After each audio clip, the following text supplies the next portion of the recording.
Welcome back to Tacoma Report. As the year comes to an end, the team from the Tacoma Light Trail is beaming with anticipation for the festival's New Year's Eve kickoff event. I just love the kickoff for the whole thing because it attracts a lot of people. They get to see some of the art already right there on Tolleson Plaza. They get to be in community. They get to see some of our wonderful presenting companies. Now in its fourth year, the Tacoma Light Trail has become a welcome beacon for many revelers to attend on New Year's Eve in the South Sound.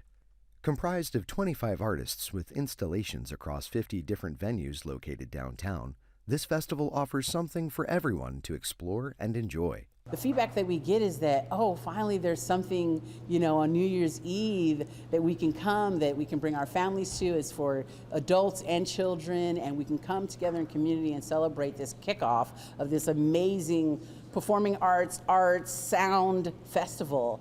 Many of our venues and small businesses are paired with amazing local light artists, and they install their light art within the windows of these businesses, and it creates a trail that is walkable, rideable, drivable from December 31st to January 14th.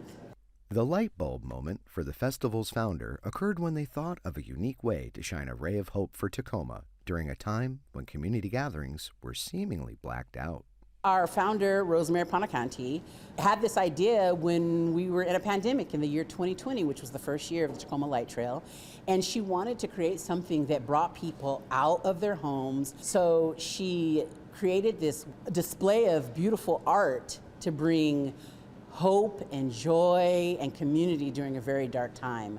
Thanks to funding from Tacoma Creates, local sponsors, and private donations, this event is free for all to attend. For Tacoma Report, I'm Mark McKittrick.